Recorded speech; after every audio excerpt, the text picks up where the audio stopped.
जय गुरु जी। जय गुरु जी संगत जी। दिव्य आभा से नेक्स्ट चैप्टर। मुझे गुलाबों की सुगंध आई। अपने परिवार के एक घनिष्ठ मित्र के माध्यम से मैं गुरु जी से 2004 में मिली। पहली बार मंदिर जाते हुए मुझे पता नहीं था कि वहाँ पर क्या होगा। एक हॉल में बहुत से भक्त बैठे हुए थे। गुरु जी के बहुत बड़े बड़े चित्र थे और गुरु जी स्वयं एक आसन पर विराजमान थे। मैंने भी जाकर गुरु जी के चरण स्पर्श किए और फिर एक दीवार के साथ जाकर बैठ गई। हर बार जब मैं गुरु जी को देखती थी, मुझे लगता था कि उनकी दृष्टि मुझ पर ही केंद्रित है। मैं अपने नेत्र बंद कर सुंदर भजनों के रस में डूब गई। एक दो बार मैंने अपनी आंखें खोलने का प्रयास किया, पर नहीं कर पाई। अचानक कुछ अनूठा हुआ। मुझे गुलाब के फूलों की तीव्र सुगंध आई। यह अर्क या अगरबत्ती से नहीं थी, क्योंकि वहाँ पर वह वस्तुएं नहीं थीं। यह तो ताज़े गुलाबों की अति मनमोहक सुगंध थी, जो सब ओर से लहरों की भांति आ रही थी और मैं उसमें डूब रही थी। मैंने अपनी आंखें खोलीं और देखा कि गुलाब तो कहीं नहीं थे, केवल कुछ कृत्रिम पुष्प रखे हुए थे। मैंने गुरुजी की ओर देखा तो वह मुझे देख रहे थे। वह बोले, हुन दस प्रैक्टिकल ए के सी। और मैं उसका विश्लेषण नहीं कर पाई। भला मैं उनसे कैसे प्रश्न करती। मुझे गुरुजी के पास इसीलिए लाया गया था क्योंकि चिकित्सकों ने मेरे मस्तिष्क में गुल्मे का निदान किया था। वह मेरी दृष्टि की नस के ऊपर था और अधिक बढ़ने पर मैं दृष्टिहीन हो सकती थी। मुझे अति तीव्र औषधियाँ दी जा रही थीं, प्रतिदिन 3 ब्रोमोक्रोपितन। इसके कारण मैं अत्यंत व्याकुल रहती थी। कार्यरत होते हुए मैं अपना कार्य ठीक से नहीं कर पाती थी। मैं गुरुजी के पास जाकर शांति से बैठकर प्रार्थना करती थी। मैं आशा करती थी कि शल्य क्रिया करवाकर गुल्मे को निकलवा दूं और औषधियाँ बंद कर दूं। गुरुजी ने मेरी विनती सुन ली। औषधियों का सेवन करते हुए भी वह गुल्मा बढ़ता जा रहा था। अक्टूबर 2004 में मेरी शल्य क्रिया हुई।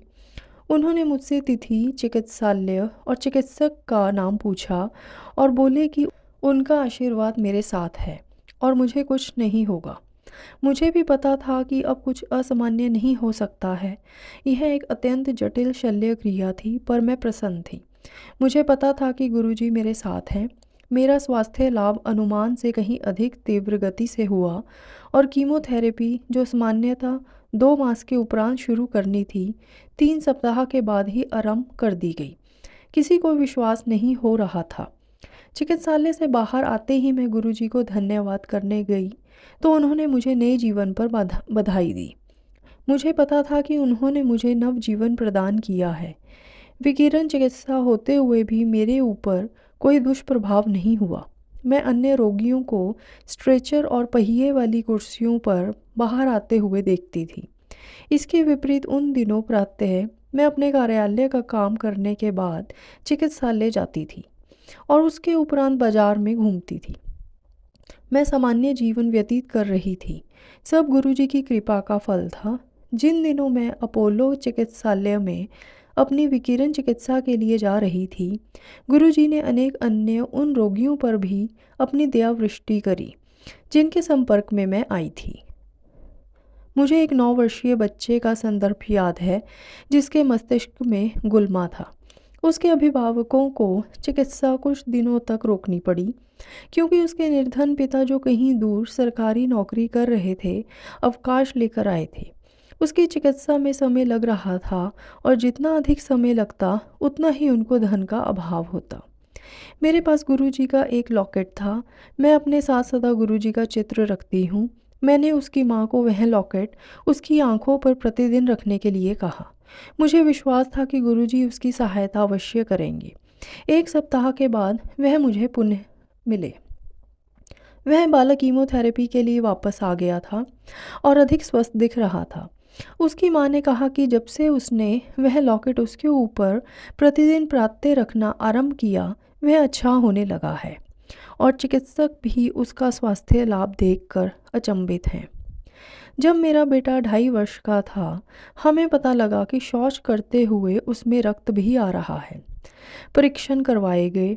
उसके बाद हमें बताया गया कि उसके मलाशय की शल्य क्रिया होगी, जिसमें 45 मिनट से 1 घंटे तक का समय लगेगा। बाहर प्रतीक्षा करते हुए मैं गुरुजी से यही विनती करती रही कि वह अंदर जय के साथ रहें। उस प्रक्रिया में 3 घंटे लग गए।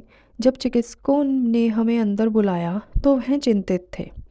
इतनी देर लगने का कारण उनको मिली दूषित फुंसियाँ थीं जिनकी बायोप्सी करवानी थी। उन 4 दिनों में मैं अत्यंत व्याकुल रही। मैं गुरुजी से हर समय उनकी कृपा के लिए ही प्रार्थना करती रही। गुरुजी ने जय को आशीर्वाद दिया। परिणामों में कुछ विशेष नहीं निकला, केवल साधारण संक्रमण जो 1 सप्ताह की औषधि से चला गया। हम उस घटना को अब भूल गए हैं।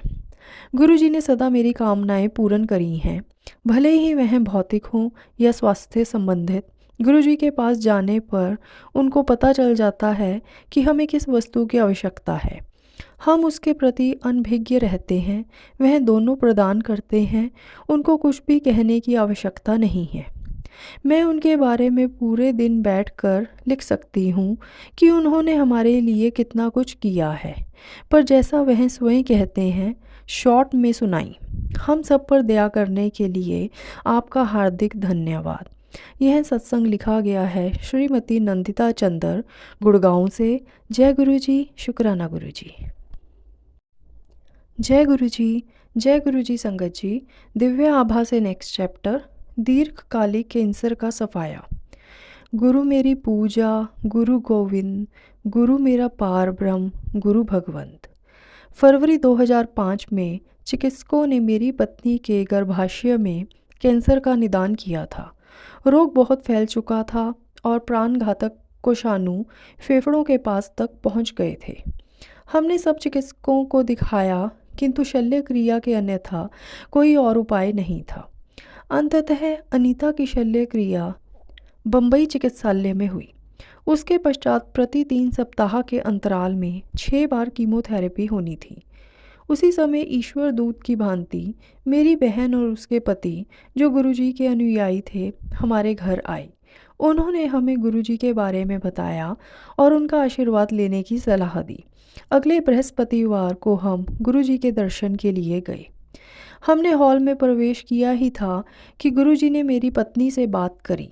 उन्होंने उसे उसके नाम और घर में प्यार वाले नाम से संबोधित किया, अनीता, लखनऊ वाली बबली आंटी। हमें एकदम आश्चर्य हुआ और अनीता में विश्वास और साहस का प्रादुर्भाव हुआ। उसे प्रतीत हुआ कि उसकी सब समस्याएं समाप्त हो गई हैं और गुरु कृपा उस पर सदैव बनी रहेगी। गुरुजी ने अनीता को एक ताम्र लोटा लाने को कहा, जिसे उन्होंने अभिमंत्रित किया। अनीता प्रतिदिन उसका जल पीती थी। कैंसर का उपचार सरल नहीं है। कीमोथेरेपी और उसके दुष्प्रभाव, बालों का झड़ना, जी मचलाना और उदासी आदि अत्यधिक होते हैं। उसके बाल झड़ने की प्रक्रिया से उससे अधिक उसके परिवार वाले अधिक चिंतित थे। कीमोथेरेपी होते हुए उसने अपना धैर्य और साहस बनाए रखा। यह सब गुरु कृपा के कारण हुआ। गुरुजी भी उसे ढाढ़स देते रहते थे। उन्होंने तो उसे कह दिया कि वह स्वस्थ है और प्रतिदिन 1 आध पैग विस्की भी पी सकती है। इन्हीं दिनों गुरुजी ने बताया कि हमारे पुत्र का प्रेम विवाह होगा और ऐसा ही हुआ। उसने अपनी पसंद की कन्या के सामने विवाह का प्रस्ताव रखा तो वह सहर्ष मान गई। उन दोनों को हम गुरुजी के पास लाए और उनका आशीर्वाद दिलवाया। अनीता को कैंसर हुए अब 3 वर्ष हो गए हैं। उसमें अब उस रोग के कोई लक्षण नहीं हैं और वह पुनः पहले की भांति मिलनसार और हंसमुख है। गुरुजी ने उस पर दया करके उसे स्वस्थ घोषित कर दिया है। समस्त परिवार के सदस्य, मित्रगण और उसके चिकित्सक भी उसे स्वस्थ देखकर गुरुजी द्वारा दिए गए नवजीवन में आनंद उठाते हुए देखकर अति प्रसन्न हैं। गुरुजी का हमारे जीवन में आगमन कितने उचित समय पर हुआ। अनीता के कैंसर का निदान हुए 7 महीने ही हुए थे कि मेरे हृदय की 3 धमनियां बंद मिलीं। गुरुजी ने मेरी चिकित्सा अपनी विधि से करी, यद्यपि मैं उनके पास अपनी एंजियोग्राफी के उपरांत गया था। उन्होंने मुझे तुरंत शल्य क्रिया करवाने से मना कर दिया। मेरे कुछ बोलने से पहले ही उन्होंने पूछा कि क्या मैंने परीक्षण करवाया है। मेरे हाँ कहने पर उन्होंने मुझे थैलियम परीक्षण भी करवाने को कहा। उसका सकारात्मक परिणाम आने पर मैं अत्यंत निराश हुआ। परिणाम के पश्चात उन्होंने मुझे शल्य क्रिया करवाने को कहा। मेरे विचार से वह उचित समय की प्रतीक्षा में थे। मेरे मधुमेह के कारण उस समय विपदा की संभावना अधिक रही होगी। उस अंतराल में अनीता लगातार गुरुजी के दर्शन के लिए जाती रही। उन्होंने मुझे भी आशीष दिया और मेरे वापस आने पर बोले कि उन्होंने हम दोनों को नवजीवन दान दिया था। यह कदाचित सत्य भी है। अनीता बिल्कुल स्वस्थ है। मेरे पुत्र का विवाह उसकी इच्छा से हुआ है और दोनों प्रसन्न हैं। मैं भी पहले जैसा जीवन व्यतीत कर रहा हूँ। क्या गुरुजी और उनकी दिव्य कृपा के अन्यथा यह संभव था? गुरुजी अनीता को कहते थे कि वह स्वस्थ है और जीवन का आनंद उठा सकती है। उनके आशीर्वाद से अब हम दोनों में अधिक आत्मविश्वास, सुख, शांति और उल्लास है। हमें सदा उनकी उपस्थिति का आभास रहता है। हमारे लिए वह परमेश्वर हैं। निष्कपट आस्था के साथ उनके पास पहुँचे प्रत्येक मनुष्य को उनकी दिव्य कृपा की प्राप्ति होती है। यह सत्संग लिखा गया है नरेंद्र तनेजा, दिल्ली से। जय गुरु जी। शुक्राना गुरु जी।